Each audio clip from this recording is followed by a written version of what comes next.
কোথায় মন্ত্রীর হাজব্যান্ড মার খেয়েছে এবং স্পষ্ট ভিডিওগ্রাফিক প্রমাণ আছে যে পুলিশের হাতে মার খেয়েছে, র্যাব মেরেছে, সেখানে বিজেপির কর্মীদেরকে নাম দেওয়া হচ্ছে, তাতেও শান্তি নেই। রাত্রিবেলা 12টার সময় পার্টি অফিসের তালা ভেঙে পার্টি অফিসের মধ্যে ঢোকা হয়েছে। আমরা এই পুলিশকে ছাড়বো না। আমি এখান থেকে পরিষ্কার বলছি, পুলিশ এখনও সময় আছে, ক্ষমা চেয়ে নিক বিজেপির কাছ থেকে, সংযত হোক এবং আমাদের কর্মী যাদেরকে পুলিশ মিথ্যে মামলা দিয়ে তাড়িয়ে তাড়িয়ে বেড়াচ্ছে তাদেরকে এই মামলা থেকে মুক্ত করুক, নাহলে আগামী দিনে কি ওই থানা ঘেরাও করে অচল করে দেবে।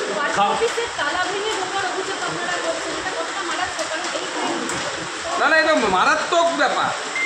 বিজেপি পার্টি অফিস কোনো উগ্রপন্থীর আঁকড়া দেখে, শেখ শাহজাহানের ওখানে ঢুকতে পারে না, যেখানে উগ্রপন্থীরা থাকে সেখানে ঢুকতে পারে না, সেই পুলিশ পার্টি অফিসের দরজা ভেঙে ঢুকবে? হাজলামও পেয়েছে। কে এসপি ওই জেলার আমি দেখতে চাই? এত সাহস, আইসির এত সাহস, মন্ত্রীর বর বাজার করতে গিয়ে র্যাপের কাছে মার খেয়েছে। তো মন্ত্রীর বর সেই র্যাপের সামনে গিয়ে যদি করে, র্যাপ মেরেছে, তাতে বিজেপির কি? তোমরা মারামারি করবে, তোমরা মার খাবে, আর বিজেপির ঘাড়ে দোষ চাপাবে। বিজেপি মেরেছে এরকম কি কোনো তথ্য প্রমাণ তৃণমূল কংগ্রেস আপনাদের কাছে তুলে দিতে পেরেছে? আমরা তো দেখতে পাচ্ছি, আমাদের কাছে ভিডিও আছে যেখানে র্যাপ মারছে মন্ত্রী বর।